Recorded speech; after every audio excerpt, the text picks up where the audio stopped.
Alrighty, how's it going? Welcome to the Buyers Show. We're going to be going live pretty much every single Monday, Tuesday, Wednesday. We're going to be switching everything up in the matter of fact of having buyers and sellers, hot topics, market updates. We're going to be talking about a lot of things that are on your mind. We're kind of reorienting our content. And the reason being is that we're going to probably put all of our agent content on a different website and essentially just literally focus on the consumer on this one. We're going to have property tours and obviously bloopers and everything else on this YouTube channel, and obviously wherever you're watching this, to say the least. We got a lot of people that are involved in our content. We probably have about 4 or 5 different people. So if you guys have any questions, obviously leave in the comments below. We're going to be talking about on the Buyer Show, not only just how long it takes. Let me just bring up the notes really quick. Is that a lot of people ask that question. They say, okay, I'm looking to buy a place or I'm looking to buy a condo. What should I do? Obviously, some of them are in a lease. First of all, there's a lot of things. You know, I have a couple of notes down here. Is that if you're financing as opposed to cash. If you're financing, obviously, yes, visit the bank and talk to them. Depends what kind of financing are you doing? Are you putting down 40%? Are you putting down 20%, 20%? You know, there might be, or if there was something in your past, there might be a little bit more time actually added to the buying process because you might not be as qualified as someone that's putting down 50% or cash. Obviously cash, you're literally having a month off of how long you're actually buying the home. If you're financing, that's gonna add 1 month because it's gonna take a month of getting not only the appraisal, but the commitment letter. It goes through all the diligence, the application process that needs to also get the Aztecs. The Aztecs go to the co-op board. And there's a huge difference when it comes to putting in a cash deal as putting a finance deal. We're going through both. We're going through a finance not contingent, and we're going through a cash deal right now. Cash deal is they're not even looking for financing. They're not even allowed to get financing. So obviously when you're going in and you're getting a not contingent loan, in other words, you're getting financing, but you're not contingent on the financing. In other words, you're willing to lose the down payment. You're willing to part ways with your down payment. Those are very strong offers, both of them. So highly recommend you guys obviously get really prepared going into the purchase, because if you're putting down 20% and you have multiple offers, it's really hard to compete on the terms. You're really gonna have to compete on the price. Moving into the condo versus co-op. A condo obviously is super easy. They can't say no. They have to buy the apartment. If they're gonna say no, it's known as the first right of refusal. And then you have a co-op, which the co-op can say yes, they can say no. They can just say no and not give you anything, just no reason why. You know, it actually worked out. The only reason that a co-op said no to one of my buyers is because they were overseas, they're in Italy, and they said, oh, can we do the interview on a Wednesday and not a Thursday because we're flying back on a Wednesday. We don't want to be delayed from Italy. And they said no, and then they denied them.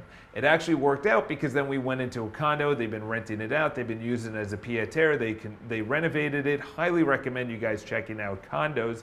It's about 70%, it's about 30% of the marketplace, and it's about 30% more expensive. So if you have a comparable condo and you have a comparable co-op right next to each other, the condo is going to be comparably 30% more expensive. So yes, it is more expensive, but I do recommend going into a condo. It's going to probably have another half to a full month off of the process, all right? And I'll get actually into the time frames as well. Also, the time of the year, very important. A lot of people say, oh, I'm gonna be buying going into the summertime.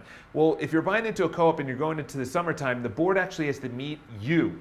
But if the board is away, they have their own vacation, they have weddings or anything else, the board is gonna say, okay, let's push it out. We just had a deal that actually went, and it took 45 days to meet the board. And during that time, the sellers are paying for the monthly fees. That's a lot of money that the sellers are like, can you just get in there and meet the board? Or the board is saying we can't all get together and this is the only time, and then the buyer was away, and it was a total disaster. So that's the thing, is that if the best time to buy is the beginning part of the spring and the end right after Labor Day. That's the best timing wise. That may not be the best time to actually get the best price, because if you start going and you start pushing your purchase against Thanksgiving, Christmas, New Year's, it's a total disaster because, people have their own plans. They're also not worried about it. They also don't really care. They say, why don't you just close in January and things like that. So the three things to think about, and I'll go over the time frames right now. So number one is if you are cash and you're buying in a condo, it can take only 30 days. If you're really quick this is from accepted offer, I would say from deal sheet.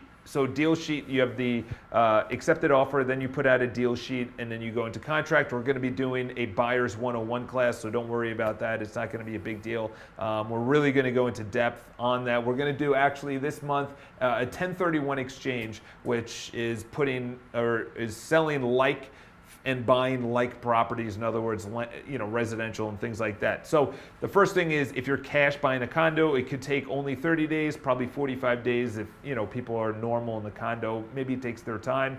If you're financing going into a condo, it's going to probably take about 2 months, roughly 2 months, about 1 month of getting the financing, another month to actually go through and get the purchase application.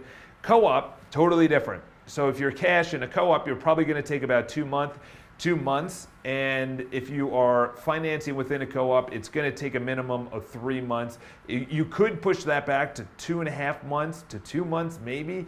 But to be honest, from getting all the documents you need while dealing with the financing of the bank, and obviously they have to go through underwriting, they have to get the commitment letter, they have to get the appraisal, all those.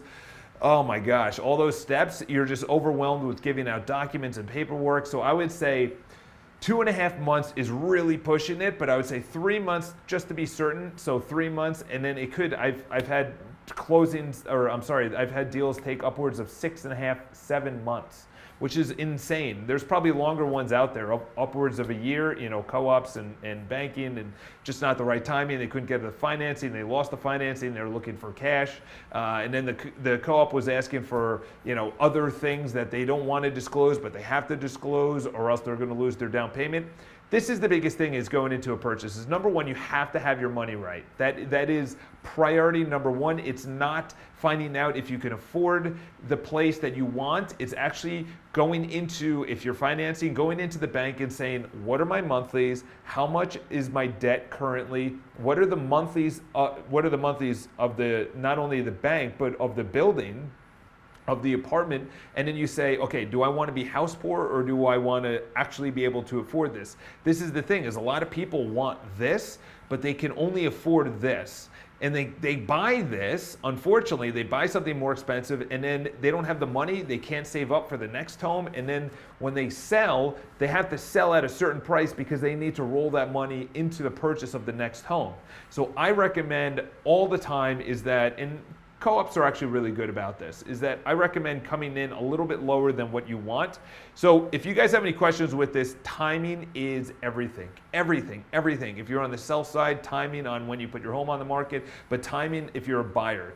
It's not about timing the marketplace because it's really hard. The only time to actually find out when you're coming out of a recession or you're coming down from a high is when it's in the rear view mirror, and then it's already too late because now you have a lot of people on board and now the news knows about it and then they start pumping out articles and publications about it. So if you guys have any questions, leave in the comments below. Obviously we have a lot of things that we're going to be talking about, not obviously, but we're going to be going into more master classes. We're going to go into mini classes like 1031 exchange. So if you guys have any questions, leave it in the comments below. We're going to be going live Monday, Tuesday, Wednesday.